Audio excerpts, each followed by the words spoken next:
안녕하세요. 안녕하세요. 예, 오늘은 사도행전 10장 말씀 보시도록 하겠습니다.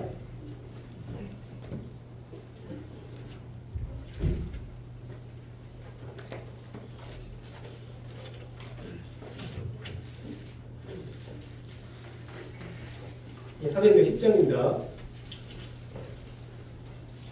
예, 신약성경 204페이지입니다. 예, 제가 지금까지 계속 주일마다 사도행전 강의 설교하고 있는데 지금 10장까지 왔습니다. 10장 말씀이 좀 너무 긴데요. 이제 48절까지 되는데 제가 중요한 말씀만 제가 몇 군데 좀 읽도록 하겠습니다. 그래서 사도행전은 48절까지 돼서 좀 긴 말씀이라 또 여기 이제 한 3개의 단락으로 지금 구분할 수 있거든요. 우리가 아시다시피 사도행전 10장은 고넬료가 이제 이방인 백부장인 고넬료가 구원받는 이제 그 이야기를 이제 나오고 있는데 요걸 하나 3가지로 이제 3가지 단락으로 한번 구분해 보겠습니다. 10장 이제 1절부터 제가 한번 읽도록 하겠습니다. 가이사랴에 고넬료 하는 사람이 있으니 이달리아 고데라 하는 군대의 백부장이라. 그가 경건하여 온 집안과 더불어 하나님을 경외하며 백성을 많이 구제하고 하나님께 항상 기도하더니 하루는 제9시쯤 되어 환상 중에 밝히 봄에 하나님의 사자가 들어와 이르되 고넬료와 하니 고넬료가 주목하여 보고 두려워 이르되 주여 무슨 일이니까 천사가 이르되 네 기도와 구제가 하나님 앞에 상달되어 기억하신 바가 되었으니 네가 지금 사람을 요파에 보내어 베드로라 하는 시몬을 청하라. 이게 첫 번째 단락이고요. 그리고 두 번째는 이제 베드로의 이야기. 그리고 이제 9절입니다. 이튿날 그들이 길을 가다가 그 성에 가까이 갔을 그때에 베드로가 기도하려고 지붕에 올라가니 그 시각은 제6시더라.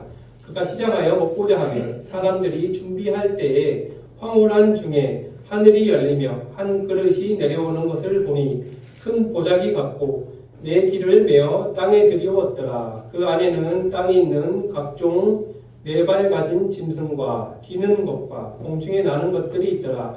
또 소리가 있으되 베드로야 일어나 잡아먹으라 하거늘 베드로가 이르되 주여 그럴 수 없나이다. 속되고 깨끗하지 아니하는 것을 내가 결코 먹지 아니하였나이다 하는데 또 두 번째 소리가 있어 하나님께서 깨끗하게 하신 것을 네가 속되다 하지 말라 하더라. 이런 일이 3번 있은 후 그릇이 곧 하늘로 올려져 가니라. 그리고 33절입니다. 34절입니다. 베드로가 입을 열어 말하되 내가 참으로 하나님은 사람의 외모를 보지 아니하시고 각 나라 사람 중 하나님을 경외하며 의를 행하는 사람은 다 받으시는 줄을 깨달았도다. 이게 두 번째 단락, 여기까지가 두 번째 단락이고요. 그리고 이제 세 번째 단락입니다. 44절입니다. 베드로가 이 말을 할 때 성령이 말씀 듣는 모든 사람에게 내려오시니 베드로와 함께 온 할례 받은 신자들이 이방인들에게도 성령 부어 주심으로 말미암아 놀라니 이는 방언을 말하며 하나님 높임을 들음이러라. 이에 베드로가 이르되 이 사람들이 우리와 같이 성령을 받았으니 누가 능히 물로 세례의 베품을 금하리요 하고 명하여 예수 그리스도의 이름으로 세례를 베풀라 하니라. 그들이 베드로에게 며칠 더 머무기를 청하니라. 여기까지 이제 저희가 사도행전 10장 전체 말씀을 좀 간단하게 훑어보았습니다. 그러니까 세 개 단락으로 나눠지는데요. 첫 번째는 고넬료가 꿈을 꾸는 장면, 고넬료가 환상을 보는 장면이 나오고, 두 번째 단락은 베드로가 환상을 보는 장면이 나옵니다. 그리고 세 번째 단락은 아까 마지막에 보셨다시피 베드로가 복음을 전해서 이방인 가족인 이 고넬료 가족들이 고넬료 가족이 구원을 받는 그 모습을 보게 되는데 이게 이제 10장 말씀의 전체적인 줄거리입니다, 형님들. 그래서 이 말씀을 시작하기에 앞서서 형님들 이 말씀과 관련된 말씀인데 형님들 오늘 좀 꿈은 잘 꾸셨습니까? 형님들 제가 오늘은 좀 악몽을 꿔갖고 좀 기분이 조금 안 좋더라고요, 형님이. 그래서 오늘 성님들 우리 계신 성님들은 오늘 꿈을 좀 꿈자리가 좋으셨습니까? 예, 그래서 꿈자리가 좋아야지 뭐 하루가 잘 풀린다고 그렇죠? 예, 몇몇 뭐 높으신 어른분들은 이렇게 말씀하시죠. 예, 그래서 우리 딸내미도 오늘 뭐 하루 종일 잠을 못 잤다고 그러더라고요. 예, 눈이 좀 많이 풀려갖고 예, 그래서 뭐 때로는 뭐 성경 또 우리 또 때로는 이제 뭐 악몽을 꾸는 분도 계시고 그렇죠? 무섭고 기괴하거나 이제 불길한 꿈을 이제 악몽이라 그러지 않습니까? 예, 그래서 때로는 그 꿈을 오늘 아침에 꾸게 되면 뭐 너무 기분도 안 좋고 때로는 슬프기도 하고 내가 이 꿈을 왜 꿨지? 그렇죠? 이 꿈이 도대체 무슨 꿈이지? 개꿈 같기도 하고 그렇죠? 예, 그래서 좀 그렇게 생각을 하기도 하는데 선생님들 또뭐 꿈과 관련된 것들은 또뭐 태몽도 있지 않습니까, 선생님들? 태몽. 예. 태몽은 좋은 꿈이라고 생각하죠. 예. 실례로 제가 제 딸을 이제 낳기 전에 저도 태몽을 꿨습니다. 이제 우리 사모 형제, 우리 자매님들도 태몽 꾸셨나요? 근데 태몽 꿔야 되는데 꼭 꾸라는 건 아니고 예.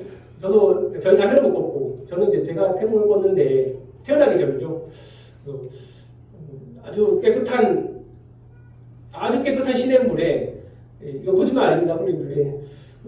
아주 막 황금빛이 나는 이따만한 잉어가 막 이렇게 아주 깨끗한 물에 돌아다니는 거예요. 제가 이제 이걸로 그냥 박 잡았죠.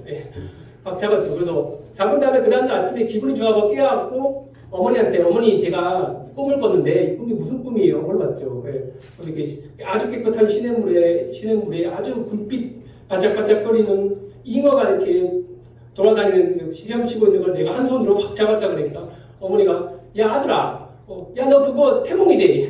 너 그거 뭐 딸나는 꿈 아이가? 이렇게 어머니가 구수한 사투리로 저한테 야 너는 딸 태어난 너희 딸이다라고 하시더라고요. 그래서 그날 이제 바로 저는 더더 덜도 말고 할 것 없이 아이가 태어나기 전까지 제가 딸 아이 이름을 수정이라고 프리텔이라고 제 이름을 줬습니다. 그래서 뭐 이런 태몽도 있고 때로는 뭐 길몽도 있지 않습니까, 선생님들? 악몽도 있다면 또 길몽도 있습니다, 선생님들. 그렇죠? 예를 들어 복권에 당첨되는 사람들의 대부분 꾸는 꿈들은 뭐 돼지꿈, 그냥 뭐 똥돼지들이 뭐 이렇게 수천 마리의 똥돼지들과 함께 자고 일어났던 꿈을 꾸는 사람들이 복권에 당첨되는 분도 많다고 그러고, 그렇죠? 뭐 전직 대통령들을 만나서 그렇죠? 그들이 대통령이 저한테 용돈을 주고 뭐 같이 밥 먹는 꿈들이 또 뭐 길몽 복권에 당첨되는 꿈도 꾸고 하죠. 근데 저는 이제 그게 믿지 않는 사람들에게 있어서는 그게 길몽이라고 하지만 사실 이제 우리가 좀 더 생각해 보게 되면 그런 꿈을 꿔서 복권에 당첨된 사람들이 나중에는 그 사람들의 마지막에 어떻게 되었을까요, 선생님들? 다 돈의 이제 노예가 되어서 결국은 뭐 인생이 파탄되는 경우도 있었고, 결국은 지옥 가는 사람이 더 길로 앞당겨지지 않았겠습니까, 선생님들? 그래서 이게 믿지 않는 사람들에게는 그게 길몽일지 모르겠지만 우리 그리스도인들에게는 그게 이제 악몽이죠, 악몽. 지옥 가는 악몽이죠, 선생님들. 그래서 제가 이 말씀을 드린 이유는 오늘 이 말씀해 보신 이 사도행전 10장에서도 베드로도 이 악몽과 같은 환상을 보았어요, 선생님. 그렇죠? 베드로가 환상을 보았는데, 근데 베드로 입장에서는 이게 아주 악몽과 같은 환상이었어요, 선생님. 그래서 이 환상이라는 것은 성도님들 이 꿈과는 좀 다릅니다. 그렇죠? 꿈은 우리가 이제 자고 있을 때 이렇게 이제 보게 되는 이제 그런 뭐 초현실적인 비현실적인 현실을 체험을 의미하는데, 이제 환상 같은 경우는 우리가 깨어 있을 때 체험하게 되는 초현실적인 경험이라고 이제 말을 하게 되는데요. 근데 이제 사실은 베드로가 이런 악몽과 같은 환상을 보았을 때 이 악몽과 같은 환상을 통해서 오히려 이 하나님의 이 복음이 이방인들에게 전해지는 그 놀라운 사건이 기적이 났다는 것입니다. 그래서 우리가 하나님께서 베드로에게 보여주신 이 환상을 통해서 과연 오늘날 우리에게 하나님께서 말씀하시고자 하는 것은 무엇인지에 대해서 우리 사도행전 10장 말씀을 통해서 조금 살펴보도록 하겠습니다. 첫 번째 단락 말씀드렸죠. 고넬료에 대해서, 고넬료가 보게 된 환상. 그래서 우리 고넬료가 어떤 사람이냐고 하면 여기 보시면 이제 고넬료는 10장 1절에 가이사랴에라는 항구 도시에 살고 있었습니다. 가이사랴 10장 1절이죠. 가이사랴에 고넬료라 하는 사람이 있으니. 그래서 가이사랴는 이 배경적인 말씀을 좀 말씀드리면 로마에 있는 로마인들이 관할하는 항구 도시, 가나안 땅에 이스라엘 땅에 로마 그 당시 로마 제국이 이제 이스라엘을 전 지역을 지배하고 통치하고 있지 않았습니까? 근데 이 가이사랴는 로마인들이 관할하는 항구 도시입니다. 예를 들어 우리나라의 그 한반도를 한번 생각해 보시면 인천 정도, 인천 항구 도시, 군산, 인천, 그 서쪽에 있는 항구 도시라고 생각해 보시면 될 것 같습니다. 그래서 그 당시 헤롯 대왕이 예수님이 태어나기 전, 그 헤롯 대왕이 이 로마의 황제의 환심을 얻기 위해서 로마 황제를 위해서 그 가이사랴라는 그 도시에 그 항구를 지어주고 경기장도 지어주고 그러니까 로마인들을 위한 그런 도시를 이 항구 도시를 건설하였습니다. 그러니까 당연히 가이사랴에는 유대인들보다는 이방인들이 더 많이 살겠죠, 국민들. 그렇죠? 그래서 그 가이사랴라는 이 도시에 이 고넬료라는 이 백부장, 이 100명의 군인들을 통솔하는 이 장교가 여기에 이제 근무를 하고 있다는 것이죠, 근무요. 근데 이 고넬료라는 사람이 특별한 게 2절에 나와 있죠, 2절에요. 경건하다. 고넬료라는 사람은 경건합니다. 하나님을 두려워하는 사람. 이걸 경건하다는 뜻입니다. 그리고 또 헌신적인 사람. 이거를 이제 경건하다는 뜻이거든요. 그러니까 이방인인 고넬료가 하나님을 두려워하고 하나님께 헌신했던 사람이었던 것입니다. 그리고 여기 보시면 또 경외하며 하나님을 경외하며 하나님을 두려워하였다. 하나님을 높이고 존경하다라는 뜻으로 사용되어져 있습니다. 그리고 백성을 많이 구제하고, 구제하다는 말의 뜻은 아시죠, 여러분들? 불쌍히 여기는 마음. 고넬료라는 이방인들을 불쌍히 여겼다는 거예요. 유대인들을 불쌍히 여겨서 유대인들이 그 항구 도시에 살고 있는 그런 가난한 유대인들을 위해서 도와주고, 때로는 또 자기의 돈을 좀 이렇게 헌신해서 또 필요를 또 챙겨주고, 이런 사람이었습니다. 그리고 근데 사실은 이 구제에 대해서 저는 한번 생각해 보게 되면 제가 어떤 문헌을 읽어봤거든요. 로마인들에 대한 구제, 로마인들은 다른 사람들을 도와주는 데에 대해서 어떻게 생각하는지 제가 한번 여기 조사를 해봤거든요. 주전 2세기에 폴리비오스라는 사람은 이 자선에 대해서, 남을 도와주는 데에 대해서 로마 사람들은 이런 말을 했다고 합니다. 로마인 중에는 그 당시 주전 2세기 로마가 전 세계를 통치하고 있었던 당시에 그 당시 로마 사람들은 어느 누구에게도 어느 하나라도 불쌍히 여겨서 도와주려는 사람이 없었다라고 말합니다. 이 로마 사람들은. 그리고 가난한 사람들이 가난하게 된 것은 신의 뜻이거나 그들 자신의 어리석음이라고 로마인들은 생각했다는 것이죠. 그러니까 네가 가난하게 된 것은 네가 잘못해서 된 거고, 네가 무식해서 네가 가난하게 된 거야. 그러니까 우리한테 도와달라고 하지도 말고 네가 알아서 잘 개가천선해서 착하게 살던가. 이래야지 너희가 믿는 신들이 너를 잘 먹고 잘 살게 해줄 거야. 우리한테 도와달라고 하지 마. 이런 로마 사람들이 이런 뜻을 가지고 이런 생각을 가지고 있었거든요. 근데 그런 사람이었던 고넬료가 하나님을 경건하고 하나님을 경외하고 하나님을 두려워하며 또 믿지 않는 유대인들에게 가난한 유대인들을 구제하고 하나님께 또 항상 기도하고 간구했던 그런 사람이었지 아니었습니까, 형님들? 그래서 결국은 또 고넬료는 또 매우 겸손한 사람이었다고 나와 있어요. 매우 겸손한 사람. 여기 보면 25절에 보시면요. 마침 베드로가 들어올 때 고넬료가 맞아 발 앞에 엎드려 절하니 나왔어요. 이 베드로 앞에 한낱 자신이 통치하는 그 유대인들 앞에서 이 고넬료는 자기가 난 장교인데 나는 100명을 통솔하는 높은 사람인데 그런 마음을 가지지 아니하고 오히려 이 베드로 앞에 나와서 무릎을 꿇고 인사하는 그런 겸손함까지 보여주었던 사람이었습니다. 성경에서. 또 더 나아가서 이제 10장 여기 보시면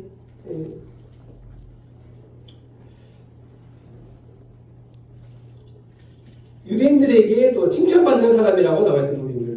그래서 그의 경건한 행실이 또 유대인들에게 많은 본을 보였다라고 나와 있어요.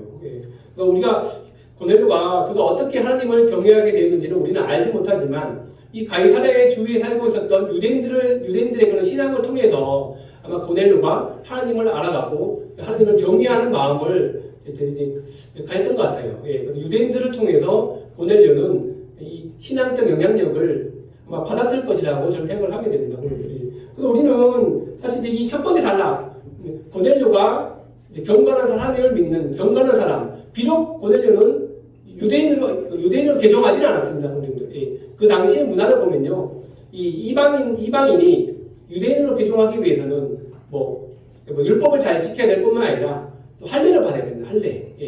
할례를 받아야 돼요. 근데 이제 이방인 로마인들은 할례를 받기를 좀 쉽지 않았죠. 쉽지는 않았죠. 그래서 유대인과 이방인의 구분 기준은 사실 이제 할례거든요. 거기까지는 받지 않았지만 그렇지만 그럼에도 불구하고 고넬료는 하나님을 경외하는 사람이었다는 것입니다.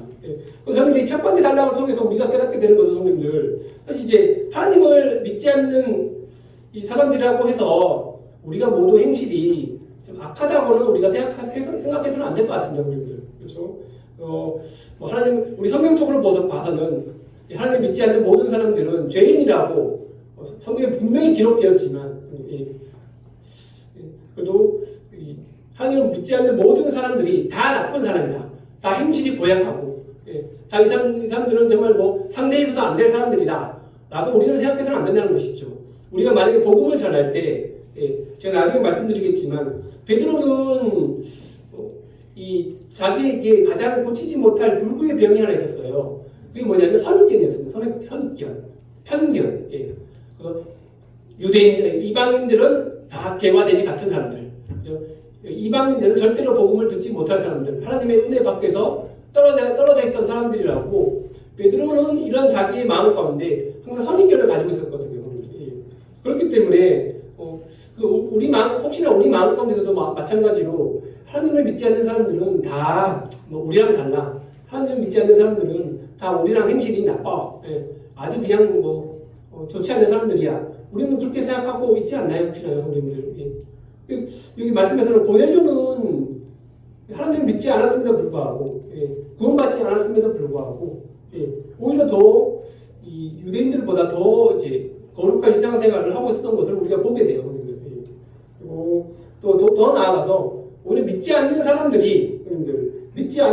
중에서도 오히려 구원받는 사람들보다 더 인격적인 사람들이 너무나도 많다는 사실을 우리는 솔직히 인정해야 된다는 사람들, 그렇죠? 우리는 그런 거 잘 몰라요, 사실. 그렇죠? 우리는 때로는 우리는 폐쇄적이라서 그리스도인들만 착해, 그리스도인들만 너무 거룩해, 그리스도인들만 착한 행실 가운데 살아가고 있어. 혹시나 우리가 이런 울타리 가운데 우리가 살아가고 있지는 않나요, 여러분들? 사실 나중에 조금 더 시간이 지나서 제가 제 간증을 말씀드리는데, 저도 마찬가지로 베드로와 같은 아주 편견과 선입견이 너무 아주 고약한 사람이었습니다. 저도 고약한 선교사였습니다. 지금도 조금 해결됐지만 아직 여전히 다 해결 안 되더라고요. 제가 나중에 간증을 드리는데, 그래서 믿지 않는 사람들 중에서도 오히려 믿는 우리들보다도 더 인격적인 사람들이 더 많다는 사실을 우리 항상 기억해야 될 것입니다.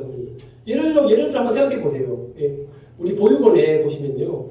우리 보육원에 보시면 정말 믿지 아니하는 사람들이, 기업체, 믿지 아니하는 회사 사장들이 오히려 더 우리 믿는 우리들보다 더 보육원에 더 후원 많이 하시고 더 선물 많이 베풀어 주시고, 그럴 때마다 제가 좀 많이 부끄러워요. 저도 선한사에 매달 후원을 하지만 생각해 보면 믿지 않는 사람들은 정말 그 아이들을 위해서 정말 불쌍히 여기는 마음으로 몇천만 원씩 때로는 받고 몇천만 원씩 이렇게 막 후원을 하는데, 저는 몇천만 원도 안 되고 몇십만 원도 안 되고 몇만 원도 못 내는 그런 제 자신을 바라보게 될 때, 이게 내가 믿는 사람이라고 해서 믿지 않는 사람들 다 나쁜 사람들, 믿지 않는 사람들 다 행실이 별로야. 이렇게 생각을 하면 안 되겠다라는 생각이 들게 되더라고요. 그래서 이런 고넬료의 모습을 우리 한번 생각해 보게 될 때, 그래서 한번 그래서 이제 이런 고넬료가 결국 환상을 보게 되었죠. 그렇죠? 고넬료가 어떤 환상을 보게 되었죠? 천사가 나타나서 고넬료에게 내 기도가 너가 했던 기도, 고넬료 네가 한 기도가 하나님 앞에서 상달되었다. 그래서 그 베드로를 옆방에 있는 베드로를 불러서 하나님 말씀을 들으라라고 이제 고넬료에게 이런 환상을 하나님께서 보여주셨어요. 그래서 이제 한번 생각해봤으면 좋겠어요, 성님들. 여기 보시면 4절에 보시면요, 내 기도와 구제가 하나님 앞에 상달되어 기억하신 바가 되었으니. 베드로는 고넬료는 정말 하나님 앞에서 정말 진정한 기도를 했습니다. 그렇죠? 정말 간절한 기도를 했어요. 그렇기 때문에 여기 보시면 하나님 앞에 상달되어, 이 상달이라는 말은요, 이 기도가 하늘로 올라가다라는 뜻이거든요. 하늘로 올라가다. 그런데 한번 생각해볼까요, 성님들? 고넬료는 어떤 기도를 했을까요, 성님들? 고넬료가 기도를 했긴 했는데, 하나님 앞에서 간구를 했긴 했는데, 고넬료는 과연 하나님 앞에서 어떤 간구를 했길래 그 간구가 하늘까지 올라가서 하나님이 그 기도를 받으셨을까요? 저는 이렇게 생각합니다, 성님들. 아마 고넬료는 하나님 앞에서 아버지 하나님, 제가 아버지 하나님 앞에서 좀 더 거룩한 삶을 좀 살게 해주십시오. 그리고 하나님과 같은 성품으로 저 또한 살게 해주십시오. 또 하나님을 경외하는 삶을 제가 날마다 살아가고 또 가난한 사람들에게 또 구제도 하긴 하지만 그럼에도 불구하고 제 안에 부족한 그 2%가 있는데 그걸 좀 해결해 주십시오. 그 2%가 무엇이었을까요, 형님들? 죄상 아니겠습니까? 죄상, 형님들. 내가 아무리 하나님을 경외하고 하나님을 두려워하고 하나님을 높이는 삶을 살고 믿지 아니하는 사람들에게 많은 돈을 또 도와주고 구제할지라도 이 고넬료의 삶은 이 마음 가운데 뭔가 2%가 허전했던 것이 있었던 것이었어요. 그게 바로 무엇이었나요? 이 죄상, 그렇죠? 죄상 아니겠습니까? 근데 유대교의 부족한 2%도 무엇입니까, 성님들? 유대교의 부족한 2%도 그들이 율법을 지킨다고 살아가지만 그들에게도 부족한 그 2%가 무엇입니까? 그리스도의 속죄, 죄상 아니겠습니까, 성님들? 그래서 우리는 이 말씀을 통해서 우리가 영적으로 깨닫는 거죠, 성님들. 이 구원은 이 고넬료와 같이 하나님을 간절하게 찾는 사람들에게 이 구원이 찾아온다는 것이죠. 남자 여자 상관없이 부자와 가난한 자 상관없이 이방인과 유대인과 그런 상관없이 종이나 자유자나 상관없이 이 하나님을 간절히 찾는 사람들에게 이 구원의 은혜가 찾아온다는 사실입니다. 그래서 또한 이 고넬료는 이 자신이 하나님 앞에서 정말 연약하고 정말 부족하고 또 보잘것없는 사람임을 인정하고 하나님 앞에서 간구하고 기도했을 때 하나님께서 그 기도를 들어주지 않으셨습니까, 성도님들? 이건 우리 성도님들에게도 동일하게 적용되는 이 기도의 방법이라고 생각을 하게 돼요, 성도님들이.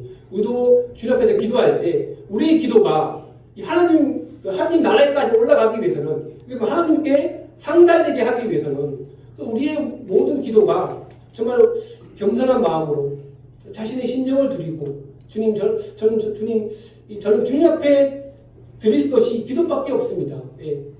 이 기도를 제발 좀 들어주십시오. 그런 간절한 마음으로 드려야지만, 성도님들, 우리의 기도가 하나님께서 거하시는 이 하늘에까지 상달되어지지 않겠습니까, 성도님들이? 고넬료는 이런 기도를 했다는 것입니다. 이런 간구를 했을 때, 이 고넬료의 기도가 하늘에서 응답되어지고, 이 천사를 보내주셔서 고넬료에게 그 부족한 2%가 무엇입니까? 죄사함. 이 죄사함의 이 구원의 은혜를 베풀어 주시기 위해서 베드로를 불러오라, 데리고 오라, 이렇게 하셨던 것이죠. 여기서 1단락이 끝납니다, 성님. 여기서 1단락이 끝나죠. 그 다음에 2단락으로 들어가면, 그 다음에 이제 베드로가 이제 환상을 보게 됩니다. 베드로가 환상을 보게 되죠. 그래서 베드로는 어떤 환상을 보게 되었죠? 제가 아까 읽어드렸죠. 하늘에서 보자기가 내려오는데 그 보자기 안에 뭐가 들어있죠, 성님들? 12절에 있죠, 12절에. 그 보자기 안에 각종 4발 가진 짐승과, 4발 가진 짐승까지는 괜찮아요. 그렇죠? 그 다음에 기어다니는 것들, 도마뱀, 뱀, 뭐 그런 것들 기어다니는 거 아니겠습니까? 곤충, 지네, 그죠? 개미들, 그런 것들, 이런 것들이 공중에 나는 것들, 이런 건 새 아니겠습니까? 새, 박쥐, 그런 것들. 이런데 베드로가 하나님께서 베드로에게 일어나, 그걸 잡아먹으라. 라고 해요. 근데 베드로는 뭐라고 했죠? 하나님, 나는 이거 못 먹겠습니다. 이 보자기에 있는 그 동물들은 못 먹겠습니다.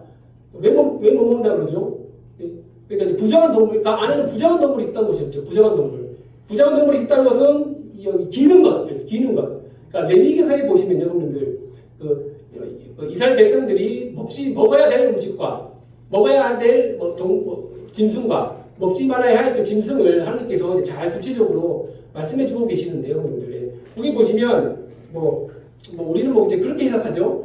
대상임질을 하는 동물은 먹고 발굽이 갈라진 것들은 먹어도 된다. 왜냐하면 대상임질을 하는 것은 이 말씀 하면 안 되겠지만 대상임질하는 것들은 우리가 말씀을 읽을 때 소가 대상임질하는 것처럼 묵상을 하는 것처럼 그렇기 때문에 그 짐승을 먹어야 된다라는 그 영적인 해석을 하시는 분도 계시고, 또 발굽이 갈라진 것은 우리의 삶이 구분돼야 되기 때문에 이 발굽이 갈라진 짐승을 먹어야 된다. 이렇게 해석하시는 분도 계시는데 저는 이렇게 해석하는 것은 좋다고 생각하지는 않고 저는 이제 이 하늘에 있는 것과 땅에 있는 것을 저는 구분하고 있습니다, 성경이. 그러니까 이 짐승이 하늘에 속한 것을 향하고 있냐, 이 짐승이 땅에 있는 것을 땅에 속한 것을 향하고 있냐. 저는 이것을 좀 중점적으로 보거든요, 성경이. 근데 여기 보시면 기는 것 있잖아요, 기는 것. 기는 곤충, 배, 이걸 어디를 향하고 있습니까? 이 배가 땅을 향하고 있지 않습니까, 여러분이? 그러니까 이제 이런 것들이 우리는 이제 부정한 동물이라고 거의 제가 좀 생각을 하게 되는데요. 결국은 이제 베드로가 이걸 못 먹겠습니다, 하나님. 이거 절대 못 먹어요. 그러니까 베드로가 하나님께서 왜 그러냐? 이건 부정한 거 아니겠습니까? 율법에서 기록된 바 이것은 너무 부정하고 이것을 먹는 사람들은 다 부정하기 때문에 유대인인 저는 이것은 절대 먹지 못합니다. 라고 이제 베드로가 하나님께서 말을 합니다. 그러니까 여기 이 말씀을 통해서 성님들 우리는 베드로가 이방인에 대해서 여겼던 이 선입견, 편견들에 대해서 우리는 알 수가 있어요, 성님들. 그렇죠? 이 말씀을 통해서요. 그래서 베드로가 생각했던 이방인들은 다 개와 돼지 같은 사람들입니다. 이방인들은 다 쓰레기와 같은 사람들입니다. 또한 그들은 하나님의 은혜를 받을 자격이 없는 사람들입니다. 그것을 어떻게 증명할 수 있죠, 성님들? 베드로의 관점에서. 베드로의 관점에서 베드로가 왜 이런 말을 했습니까, 성님들? 왜 이런 생각을 할 수 있었겠습니까? 예수님께서 십자가에서 이제 못 박히실 때, 그냥 처음으로 베드로의 관점에서 말씀드리면, 베드로는 누가 죽였습니까, 성님들? 마지막으로는 로마인들이, 그죠? 예수님을, 유대인들이 물론 예수님을 죽였겠지만, 실제적으로는 십자가에 못 박히게 하고, 창을 찌르고, 모욕하고, 뺨을 때리고, 고난받게 하고, 다 누가 있겠습니까, 성님들? 로마인들이 하지 않습니까? 로마인들이, 그렇죠? 이방인들이 예수님을 실제로 때리고, 죽이고, 창을 찌르게 하고, 베드로가 그 모습을 봤을 때, 이 이방인 녀석들은 우리 집 메시아를 죽인 사람들이야. 이방인들은 절대 구원받으면 안 돼. 이방인들은 우리 메시아를 죽인 사람들이기 때문에 절대로 이 부정한 사람들이고, 아마 이러한 이유로 이 로마인들은, 특별히 헬라인들은 하나님의 은혜를 받을 자격이 더 없다. 더 받아서는 안 된다. 결국 이 베드로의 마음은 나만 잘났다. 나만 깨끗하다. 유대인이 나만 깨끗하다. 이런 생각을 가졌던 것입니다, 성님들. 그래서 이런 환상이 몇 번 계속되었죠, 성님들? 3번. 저는 이제 이 3번이라는 말이 말씀이 좀 많이 기억이 남아요. 그러니까 베드로가 워낙 말이 안 들리니까 하나님께서는 이 베드로의 베드로가 가진 선입견과 편견을 바꾸게 하시기 위해서 이 환상을 이 3번이나 보여주셨다는 것입니다, 성님들이. 근데 이 보실까요, 성님들? 네 발 가진 그 짐승을 담긴 이 보자기가 어디로 올라갔죠? 하늘로 올라갔습니다. 하늘로 내려갔다가 하늘로 올라갔어요. 이 말씀의 중요한 점은 하나님께서 이미 이 부정한 동물들을 다 깨끗하게 성도님들. 예. 만약에 이 부정한 동물들이 땅 위에서 올라왔으면 좀 부정한 우리가 이제 말씀을 다르게 해석할 수 있지만 하나님께서는 이미 우리가 베드로가 생각했던 이 부정한 동물들이 어디로부터 내려오게 보이셨죠? 하늘로부터 내려오게 보이셨던 것입니다. 예.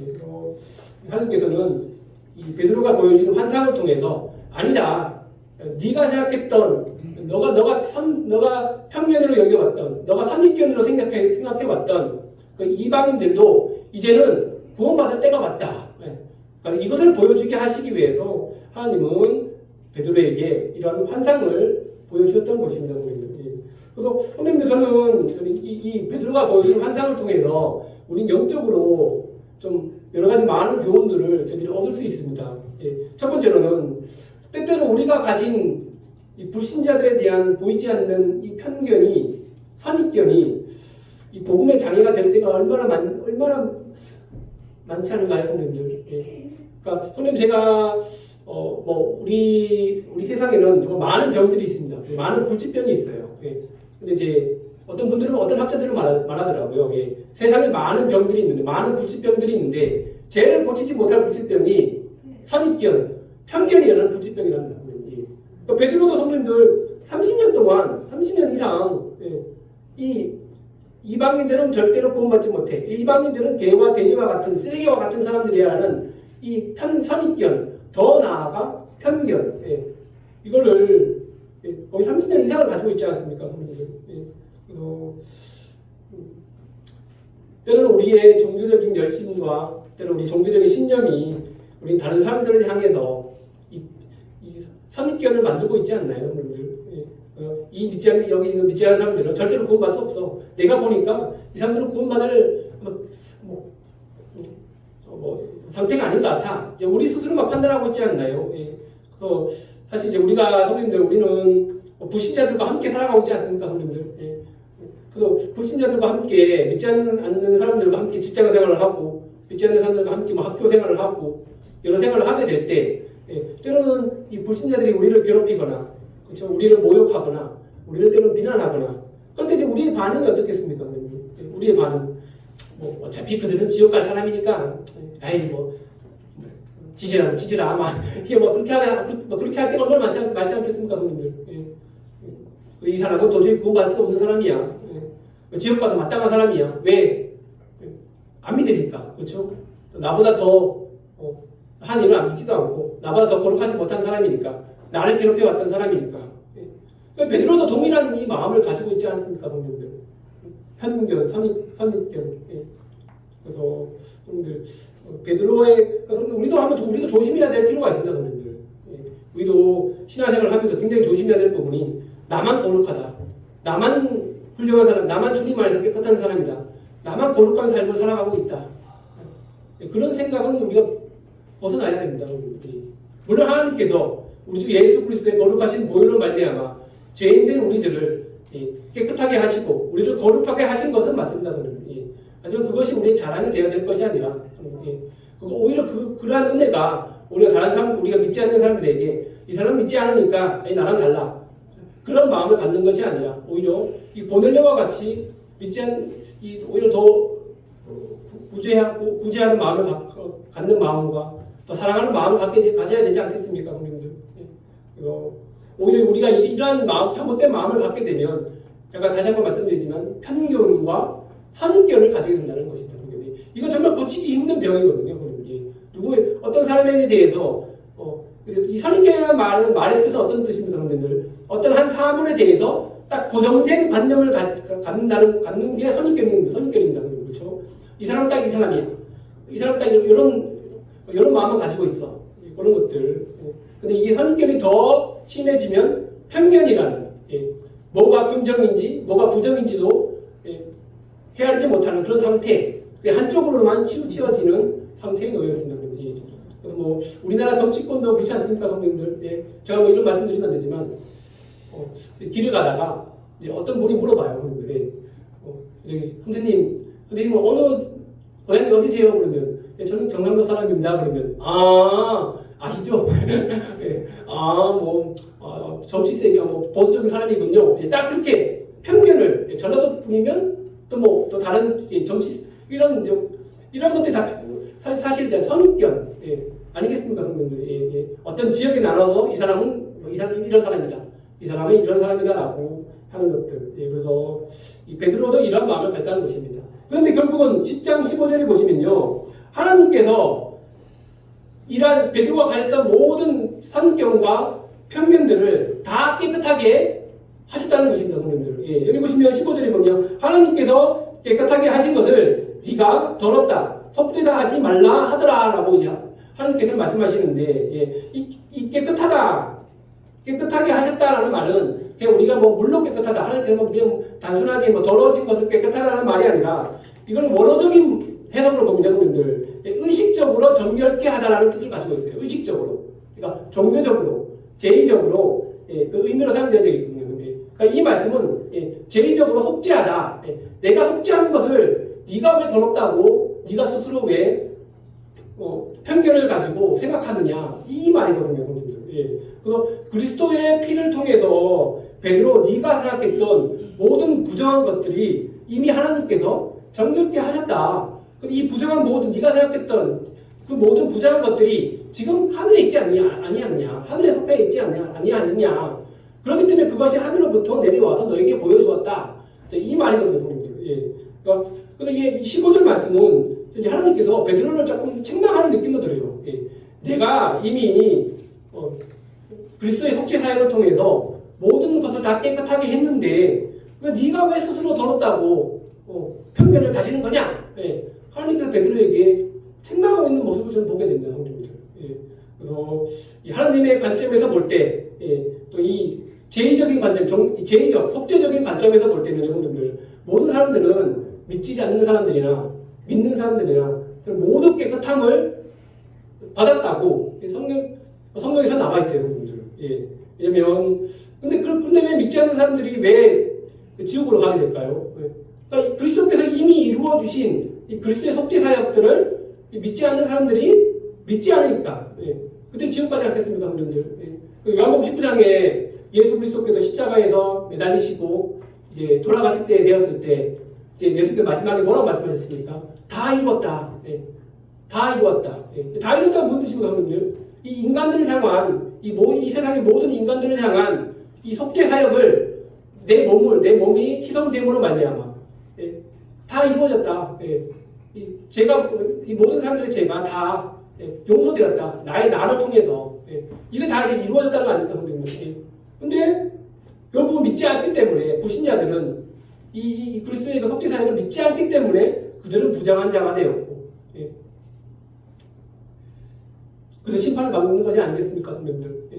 그래서 이제 여기 보시면 이제 17절에 보시면요, 속으로 의아해 하더니라고, 속으로 의아해 하더니. 그러니까 베드로는 이 환상을 봤을 때 매우 난처하고 당황스럽겠죠, 성도님들. 이 꿈이 도대체 무슨 꿈이냐? 이 환상이 도대체 뭐냐? 정말 개꿈 같기도 하고, 도대체 이게 이러한 환상이 가능한 일인가? 30년 이상 동안 내가 유대 율법을 지켜 살아왔던 나에게 갑자기 이 부정한 동물을 먹으라, 지네랑 개미들을 먹으라, 이게 가능한 곤충들을 먹으라, 이게 가능한 일인가? 이건 도대체 이거는 그러니까 베드로 입장에서는 내가 이거 개꿈 꾼 것 같다, 내가 악몽을 꾼 것 같다, 그렇게 생각하지 않겠습니까, 여러분들? 그래서 베드로의 그날은, 베드로가 그 환상을 본 그날 6시거든요. 제6시, 12시입니다. 12시. 정오 12시. 12시는 그날은 베드로의 마음에 대해서는 찜찜하다. 이 꿈은 진짜 내가 본 환상은 이게 너무 찜찜하고 정말 기분이 너무 안 좋은단다. 내가 하나님께서 왜 이런 꿈을 보여주셨지? 이거 정말 하나님께서 보여주신 꿈이 맞나? 사단이 보여주는 꿈 아니야? 이런 마음을 갖게 되지 않겠습니까, 선생님들? 그래서 이럴 때 이런 당황했던 이 베드로에게 이런 문제를 해결해 주시기 위해서 이제 가장 사도행전의 주인공이 누가 등장하십니까, 선생님들? 여기 보시면 성령님이 등장합니다. 성령님이 19절에 베드로가 그 환상에 대하여 생각할 때 성령께서 그에게 말씀하시되 두 사람이 너를 찾으니 일어나 내려가 의심하지 말고 함께 가라. 사도행전의 주인공이신 성령님께서 두두둥 하시면서 베드로가 그런 악몽 같은 환상을 꾸면서 아주 막 힘들어하고 아주 어려워하고 있을 때, 그럴 때 성령님이 사도행전의 주인공 되신 성령님께서 등장하셔서 베드로에게 의심하지 말라. 의심하지 말라는 말은 무슨 뜻입니까, 선생님들? 너 마음대로 쉽게 판단하거나, 너 마음대로 분별해서 사람들에 대한 편견을 갖지 말라. 이 뜻이었거든요. 그러니까 너에게 보여진 환상은, 너에게 보여준 이 악몽과 같은 환상은 이 하나님의 뜻이다. 라고 성령께서 말씀하시는 거였어요. 그럼 결국은 악몽이 나중에 길몽이라는 것을 베드로가 깨닫게 되었죠. 그래서 이제 21절에 보시면요. 21절에 너희가 무슨 일로 왔느냐? 21절 마지막 절에요. 보시면 너희가 무슨 일로 왔느냐? 29절에 보시면요. 무슨 일로 나를 불렀느냐? 그러니까 베드로는 여전히 아직도 이방인들에 대해서 관심이 없었던 것을 저희들 보게 돼요. 이 말씀을 드리고 왜 왔어요? 나를 왜 불렀어요? 그러니까 좀 퉁명스러웠던 말투였죠. 나는 관심 없는데 왜 나를 불렀지? 이제 이런 식으로. 그러니까 이방인들과 교제하는 것이 유대인들에게는 좀 위법이었잖아요. 그렇죠? 유대인들이 이방인들의 집에 가는 것도 불법이었고, 율법에서는 위법이었고, 이방인들과 식사하는 것도 유대인들에게서는 율법에서는 위법이에요. 위법. 그렇죠? 근데 이제 그러니까 이방인들이 자기가 있는 곳에 찾아오니까 퉁명스럽게 나는 이방인들과 교제 안 하는데 왜 왔어? 무슨 일로 불렀어? 뭐 때문에? 뭐 땜지? 이렇게 이런 주시거든요. 근데 베드로의 이런 편견, 선입견이 깨지는 순간이 30절에서 35절에 나오는데, 여기 보시면 이 고넬료가 이제 보냈던 하인들이 이제 베드로에게 고넬료에 대해서 어떤 말합니까? 고넬료에 대해서 아주 선한 간증을 말하지 않습니까? 그래서 하나님을 경외하고 구제하고 또 항상 날마다 기도하는 또 유대인들에게 칭송을 받는 그런 고넬료였습니다라고 하니까 베드로가 깜짝 놀라는 거죠. 그래서 비록 이방인일지라도 고넬료가 베드로와 같은 동일한 신앙생활을 이제 하고 있다는 것을 이제 베드로가 알았던 것이었죠. 그래서 오히려 자신보다 더 높은 영적인 삶을 살았을 가능성도 있지 않았겠습니까, 성도들? 왜냐하면 고넬료는 자신의 사비를 다 털어서 가난한 사람들에게 도와주고 구제하고 기도하고 그런 삶을 살았어요, 성도들. 그러니까 결국은 베드로는 여기 보시면 이제 34절에 베드로가 입을 열어 말하되 내가 참으로 하나님은 사람의 외모를 보지 아니하시고 강자나 중 하나님을 경외하며 의를 행하는 사람은 다 받으시는 줄을 깨달았도다. 개와 돼지, 쓰레기와 같이 여겼던 이방인들도 결국은 하나님의 뜻이라면 그들을 깨끗하게 하실 수 있다는 것을 베드로도 이제 깨달았다는 것이죠. 그러니까 내가 깨달았다 나왔잖아요, 성령님. 그렇죠? 35절에 나는 깨달았도다.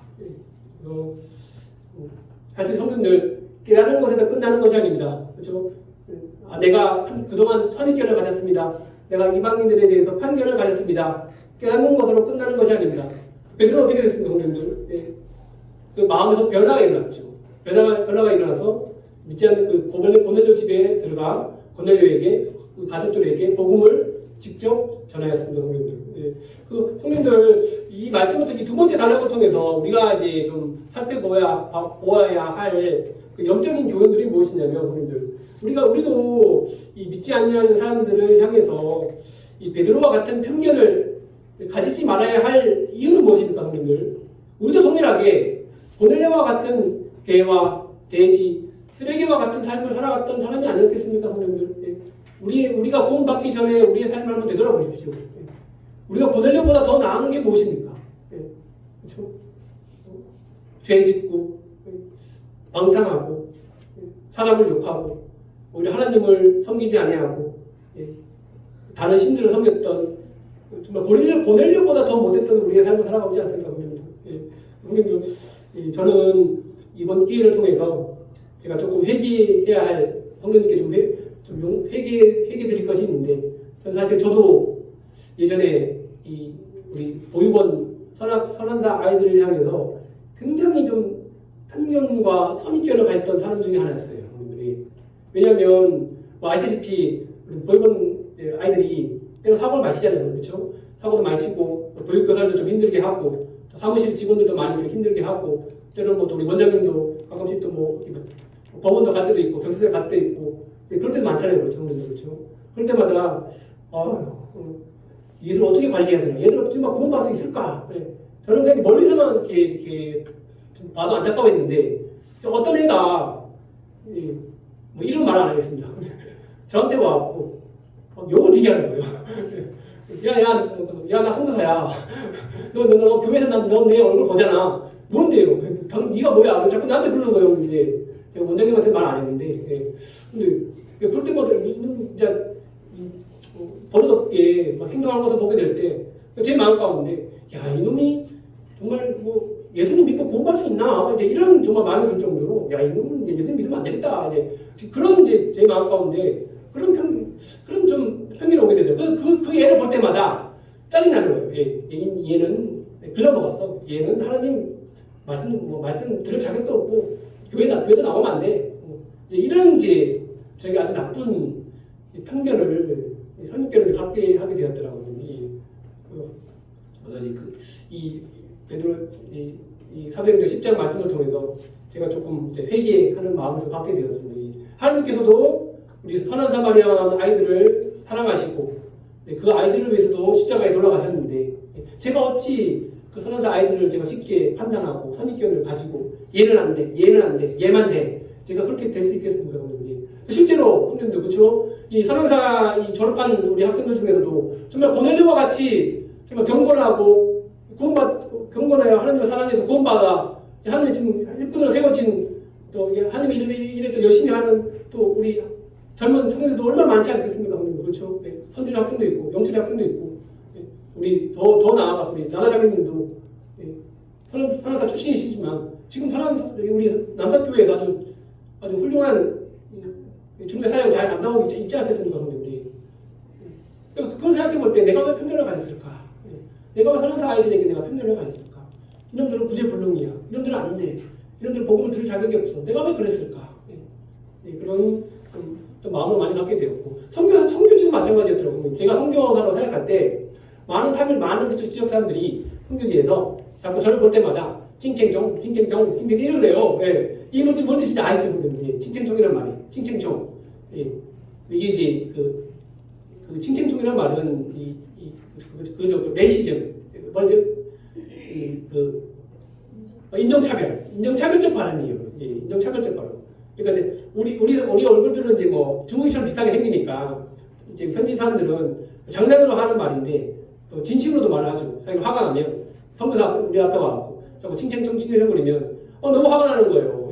막 쓸데없는 또 저한테 막 욕하고 또 많이 핍박도 가하고 그러면 그런 현지들 볼 때마다 너는 지옥 갈 사람이야.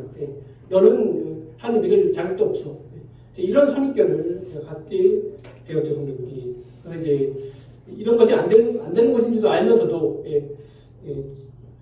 이런 부족했던 제 자신을 생각해 보게 되올 때 그래서 제가 남성교 성도님께 말씀드리고 싶은 것은 절대로 우리가 이제 믿지 않는 사람들이라든가 믿는 성도들일지라도 우리가 쉽게 판단하거나 선입견이라든가 편견을 가져서는 안 된다는 것입니다. 결국은 마지막으로 끝내겠습니다. 그래서 마지막 세 번째 단락은 베드로가 결국은 깨달은 것에서 그치는 것이 아니라 이제는 그럼 내가 이들에게 할 수 있는 것은 무엇인가? 복음을 전하는 것이 아니겠습니까, 성도님들? 그래서 이제 고넬료 이 가족들에게 복음을 전했다는 것이죠. 그래서 여기 보시면 이제 10장에 화평의 복음이 나와 있죠. 10장에 보시면요, 36절에서 48절인데요, 36절에 만유의 주제신 예수 그리스도로 말미암아 화평의 복음을 전하사. 이 화평의 복음은 참 중요해요. 화평의 복음. 편견과 미움을, 선입견과 미움을 일으키는 모든 곳에서 해방시키는 복음. 그러니까 이방인이나 헬라인이나 유대인이나 자유자나 종이나 주인이나 모두 예수 그리스도 안에서 하나입니다. 이것이 바로 화평의 복음 아니겠습니까? 그래서 이런 전쟁은 끝났습니다. 이런 선입견과 편견을 일으키는 이런 전쟁에서 복음이 해방시켰습니다. 이런 의미거든요. 그를 믿는 사람들이 다 그를 힘입어 죄사함을 받는다. 다라는 자죠. 베드로는 그 다라는 말씀으로 다 그의 힘을 입고 온갖 종류 어떤 사람이든지 간에 복음을 통해서 모든 사람들이 구원을 받습니다. 오늘요 당신 가정도 예외가 아닙니다. 비록 이방인일지라도 하나님께서는 당신을 구원하시기 위해서 그리스도를 보내셨습니다. 라고 이제 베드로가 고백을 하는 복음을 전하는 것이죠. 그래서 베드로가 결국 자신의 편견, 자신의 선입견을 버리고 이방 성령의 능력을 힘입어 고넬료 가정에 복음을 전했을 때 어떤 일이 일어났죠, 성령들? 구원받지 않습니까? 구원받았어요. 이방인들이 구원을 받게 되는 놀라운 역사가 일어났습니다. 그래서 시간이 다 돼서 이제 마치도록 하겠습니다. 마지막으로 베드로가 본 환상은 이 앙봉이 아니라 앙봉과 같은 환상이 아니라 자신이 가졌던 이 못된 선입견, 못된 편견을 버리게 도와준 길몽이었습니다. 길몽. 그래서 한번 생각해 보십시오. 이 베드로의 그 이후의 삶에 대해서 한번 생각해 보세요, 형님들. 베드로는 그 이후에 어떤 삶을 살았습니까? 베드로는 때로는 바울이 개척한 시읒교회에 가서도 하나님의 말씀을 전하였습니다. 바울이 개척했던 시읒교회 어디입니까? 고린도 교회. 베드로는 고린도 교회에도 갔었다고 역사학자들은 기록하고 있어요. 성경학자들은요. 근데 고린도는 어떤 지역입니까? 이방인들이 가운데 세워진 교회 아닙니까? 근데 베드로는 만약 그런 오래전부터 계속 그런 편견이 있었다면, 선입견이 있었다면 이 고린도에 가지 못했을 것이죠. 근데 베드로는 이런 편견과 선입견이 다 해소된 이후에 고린도에 가서도 이방 지역에 가서도 복음을 전했습니다. 또한 두 번째로는 사람의 눈에는 이 선입견으로 불가능해 보이던 그런 모든 일들을 하나님께서는 그분의 은혜로 능히 이루게 하시다는 것입니다. 그래서 제가 다시 한번 말씀드리지만 우리 선한사 아이들 또는 우리 믿지 않는 이방인들 너무 선입견으로 바라보지 마세요. 때로는 많이 사고치고 때로는 정말 쌍욕을 우리한테 해낼 때도 있지만 그래도 하나님께서 그 아이들을 깨끗하게 한다고 하시면 우리는 순종해야 되지 않겠습니까, 선생님들? 복음을 전해야 되지 않겠습니까? 그리고 어느 누구에게도 편견을 가지고 사람을 좀 보지 마십시오, 선생님들. 그래서 때로는 우리에게 좀 솔직하게 말씀드리면 우리에게 또 미운 털이 박힌 성도들 좀 있지 않겠습니까, 선생님들? 그렇죠? 우리가 다 화평하고 다 화목하게 지내면 좋겠지만 또는 몇몇 성도들은 이 사람은 나한테 좀 미운 털이 박혔어. 이 형제는 마음에 안 들어. 이 형제는 하는 행실이 나한테 마음에 안 들어. 이런 하지만 하나님 앞에서는 그 형제도 그 자매님도 긍휼을 받아야 할 사람입니다. 마지막으로 다시 한번 말하지만 우리 남성교 성도님들을 쉽게 선입견을 가지고 판단하지 말아주십시오.